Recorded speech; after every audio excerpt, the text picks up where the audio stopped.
Donald Trump is playing absolute 4D chess right now. And all of this, and this is what this today is going to all be about.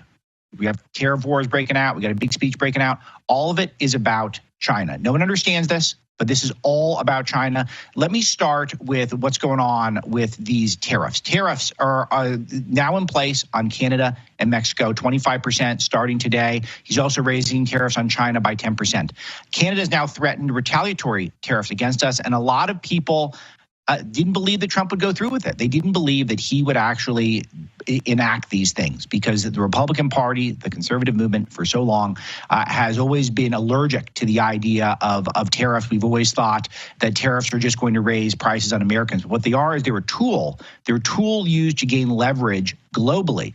And these nations, Mexico and Canada in particular, have not helped us keep China at bay. One of the things that's going on is fentanyl streaming into our country, starting through Mexico, but also through Canada as well. And these nations have not done a good job stopping it. Americans are dying. And Americans are dying at a rate that is not sustainable. It is not. It is hurting the soul of our people.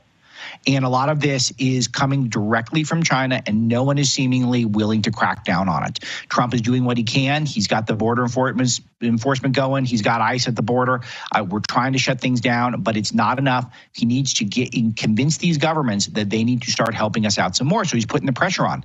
A lot of people saw this as a bluff, but you can't only bluff. You've got to be able to enact these things, and it's a basic negotiating tactic that's going on. So one thing you guys may have seen yesterday is this New York Times story announcing that, the cartels they're in such disarray, they're in such dire straits, all because Trump's crackdowns. I'm sure that's true to some degree, but a lot of this is planted stuff to try to get Trump to back off. They want Trump to back off these tariffs. They want him to release the pressure. They want him to be able to start going slow, to calm down. He's not doing that. The market's testing Trump today. It's down as we're recording the show. We'll see how this goes on. But investors might be trying to control Trump. They don't want him to do this. They don't want him to actually flex America's economic might. But that's exactly what he's going to do. You might notice throughout the day that we're going to be talking a lot about Ukraine. All of Trump's Ukraine policy, what is it all leading towards? Mineral rights. Why does Trump want these mineral rights? Because it's so far in this world is dominated by China. China's got all of these minerals, and he's trying to get these minerals from Ukraine. We thought that was a done deal, didn't we, last week? But now all of a sudden, maybe it's not. Maybe it's not a done deal. Maybe we don't know exactly what kind of minerals are there. Russia would tell you Ukraine doesn't have that many minerals. The EU would tell you that they have a lot. But that meltdown that Zelensky had was in the Oval Office. That will go down in infamy. Something that completely blew up a deal that was a 1 foot putt. It was a concession layup, and he couldn't get it done. Why was he freaking out? I'm wondering if it had to do with those minerals. I'm wondering if it wasn't just that he lost his fastball, which he certainly did. He didn't have to have this posture that he had in the Oval Office where he was insulting us. He was saying that war is coming to our shores. All of that was totally unnecessary, but it was partially because he'd been, dealing with Joe Biden for all these years, where all he would do is get a yes. All these Democrats giving him a yes all the time. Trump doesn't like that. Trump wants to be able to hold people to account and to be able to look him in the eye and get the truth out of him. He's not getting that from Zelensky. And I got a feeling that Trump was pretty suspicious that maybe these minerals were not exactly what Zelensky was purporting to have. So anyway, Trump is trying to get these nations on their back foot. And the point is that he is not satisfied with the way these governments are dealing with the prospect of China looming into various regions on the earth. They're encroaching in the Arctic. That's why he wants Greenland. They've encroached on Panama. That's why he wants the Panama Canal. All this is going to come out tonight.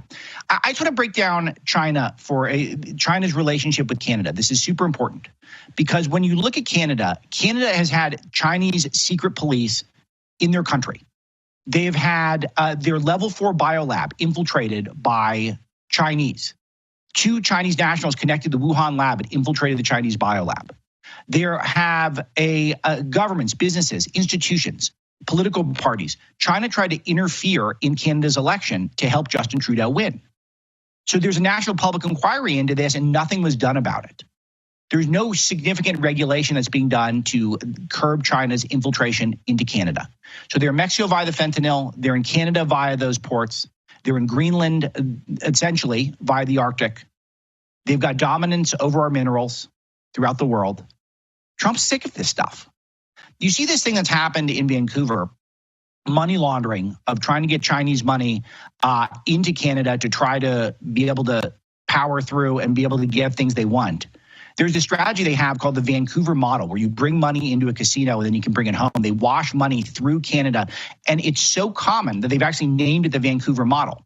These casinos, of course, are owned by the government. So who's getting these kickbacks? You don't know. And they want to come here in the United States. They've already been here. But at least here, where we've had these secret Chinese police stations, what's ended up happening is that we've tried to investigate them, at least shut them down. Now, I can guarantee you not everyone in the U.S. government's happy about that. I'm sure they would love to just take the Chinese cash and move on. But we've at least tried to deal with it to some degree. We're also looking at the Bridge Colby confirmation hearing today. He'd be the number 3 guy in the Pentagon. He's a guy that Charlie's really championed in a lot of the America First movement. One thing that Bridge Colby understands is the number 1 threat is China. He's also a very serious technologist. He looks at the future. He looks to make sure that we've got the right technology available to counter countries like China, who have us way outnumbered when it comes to populations. So this is another thing that is an affront to the American establishment that has been completely content to get rolled by China on trade and to get rolled by China when it comes to dominance in the geopolitical space. So this is where Trump is fed up with it. And whenever you see the maneuvers Trump is making throughout the day, note whether or not this has to do with tariffs, whether or not these tariffs, whether or not his pressure he's putting on Canada and Mexico, whether or not to take it literally or to look at it as a bigger global play to counter our number 1 geopolitical foe, which is China. Now, a lot of good is going to come from that process. I think we're going to get a lot of favorable deals for America. We're going to reshore a lot of manufacturing in the process. We're seeing all these reports about companies building factories in the United States. We just got word that a new Honda Civic plant is going to be built in the United States. We got word that tens of billions of dollars worth of new pharmaceutical facilities are going to be built in the United States. These are big deals. These are things that are going to generate tens of billions, if not hundreds of billions of dollars for the U.S. economy. And a lot of it's coming through because people are afraid that if Trump is seen as uncontrollable when it comes to tariffs, and you got J.D. Vance warming up in the bullpen, then they might not be looking at 4 years of MAGA economic policy. They might be looking at 12 years. And if that's the case, then why would they start building factories and stuff overseas in Mexico, et cetera, when they could build it here and then they won't have to worry about any of that? They're not going to have to worry about if the America First team that's currently in the executive branch of the United States, whether or not they're going to make it so that it's untenable to ship in those products into our country without getting tariffed to death. Trump has completely reset global economic trade. It's something to be congratulated. We got to stand strong today. A lot of people complaining, a lot of people whining. They don't like what they're seeing. It's a momentary thing. It's a temporary thing.